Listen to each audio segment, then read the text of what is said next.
Salut à tous, aujourd'hui c'est une nouvelle vidéo. Donc aujourd'hui en fait on va parler du décès de mon grand-père qui date depuis un an et demi qu'il est décédé. Donc déjà il y a eu la pandémie, donc la Covid 2019. Et donc du coup moi en fait par respect en fait j'allais plus voir mes grands-parents. Donc en fait les mois vont passer etc.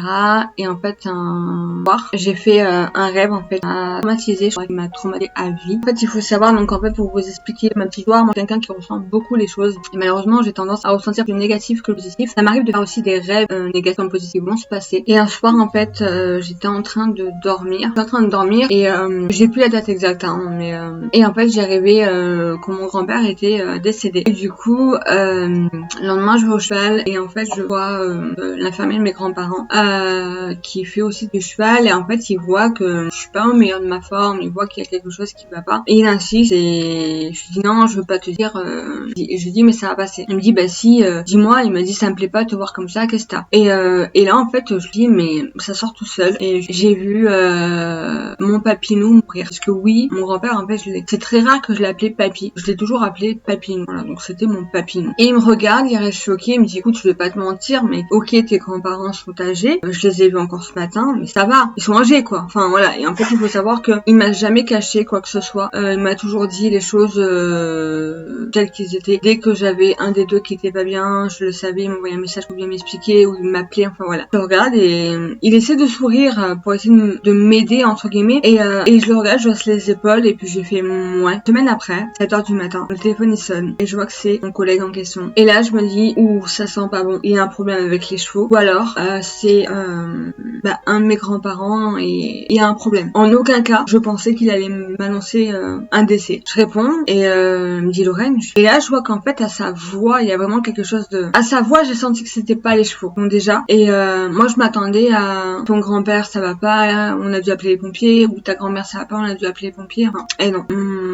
Il m'appelle en fait pour m'annoncer que mon grand-père est décédé. Je comprends pas au début parce qu'en fait il me dit ton grand-père est parti. Mais là écoutez, clairement j'avais la tête encore dans l'oreiller, sur l'oreiller pour pas dire autre chose. Mon cerveau s'est dit attends, grand-père il est parti. Il est parti où? Après il faut savoir que mes grands-parents ne sortaient plus chez eux. Mais sur le coup je me dis mais il est parti où? Il est parti marcher, il est parti... Enfin, vous savez, des fois les cerveaux ils sont pas très... Ils pensent à des trucs, tu te dis mais pourquoi? Et là en fait, je vois qu'il y a un blanc et en fait il voit que je réagis pas, je raccroche pas au nez, je pleure pas, je hurle pas, je fais rien. En fait il a compris que j'ai pas spécialement compris la phrase en fait après 7h du matin aussi. Et en fait il faut savoir que j'étais en train de me réveiller mais de moi-même, en chose qui est très rare quand j'ai pas le réveil. C'est là qu'il me dit ton grand-père est décédé. Dès que j'ai appris cette phrase, je me suis effondrée. Je savais pas si j'avais vraiment le droit de pleurer. Je savais pas si j'avais vraiment le droit de le détester sur le moment, alors que c'est toujours quelque chose que je lui ai demandé. Je lui ai toujours demandé s'il y avait quelque chose, toujours demandé en fait à mon ami de me tenir au courant mais vraiment du meilleur comme du pire pour mes grands-parents. J'avais ce besoin que ça soit lui qui me l'annonce. Je pourrais pas vous expliquer le pourquoi du comment. Est-ce que c'est un regret? Non. Est-ce que je lui en veux? Non. Je en ai voulu pour d'autres choses, mais pas pour ça. Et je sais qu'il verra assez jamais cette vidéo, au grand jamais. Je le remercierai jamais assez en fait. Et parce que ça a dû être très compliqué pour lui parce que je sais qu'il aimait beaucoup mon grand-père. On raccroche et tout. Là moi je me lève, j'étais mais complètement à l'ouest. Je vais pour me servir mon café mais je le fais couler, je me rends compte que j'en veux pas. Je m'habille mais je me dis pourquoi tu t'habilles, tu travailles pas. C'était un jour où clairement je me voyais pas aller au cheval, donc voilà. Bon ben écoute, t'habillée, reste habillée. Journée, j'ai plein de messages qui m'arrivent sur mon téléphone, toutes mes condoléances, blablabla. Ma mère qui m'annonce que mon grand-père est décédé un peu en mode brutal. Pareil, je n'en ai pas voulu, mais bon, je lui ai dit qu'il y avait des façons de l'annoncer. Elle s'est excusée, elle m'a dit c'est vrai que je te l'annonce un peu brutalement, elle m'a dit je suis désolée. Et après il y a eu le fameux jour de l'enterrement. Moi, pour des raisons familiales entre guillemets, je rentrais pas dans les détails. J'ai pas souhaité en fait aller le jour de l'enterrement à mon père. J'avais en fait en gros, si vous préférez, j'avais le besoin d'y aller mais toute seule. J'avais envie d'y aller toute seule. Mon grand-père en fait c'était un grand déconneur et très souvent en fait il me tapait à l'épaule comme ça. Il disait oh Testa, qu'est-ce que tu fais? Pourquoi tu parles pas? Enfin vraiment, ça c'est quelque chose qui est encore en moi entre guillemets, si je peux dire ça comme ça. On va pas pleurer, c'est pas le but. Et en fait, en gros, si vous préférez, si j'aurais été présente lors de l'enterrement avec toute ma famille, etc., vu que je crois beaucoup à tout ce qui est les ondes positives, négatives, les esprits, les trucs comme ça, et je sais que mon grand-père, quoi qu'il arrive, il est proche, il est là, voilà.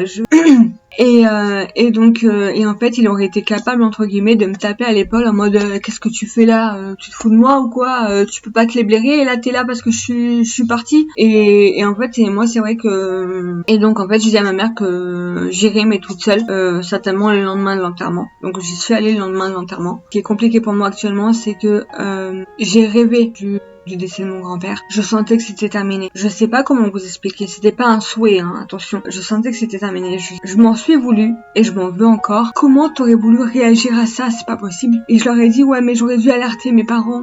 J'aurais dû y aller. Je sais pas. Les années passent et je me rends compte que j'aurais encore dû m'écouter, en fait. Un peu comme sur la vidéo précédente, finalement. En fait, c'est deux vidéos qui me tiennent vraiment à cœur et j'ai mis du temps à me décider à les faire, clairement. Et celle-là, c'est vraiment la plus dure. Entre les deux, ça a été vraiment la plus dure à filmer, la plus dure pour beaucoup de choses.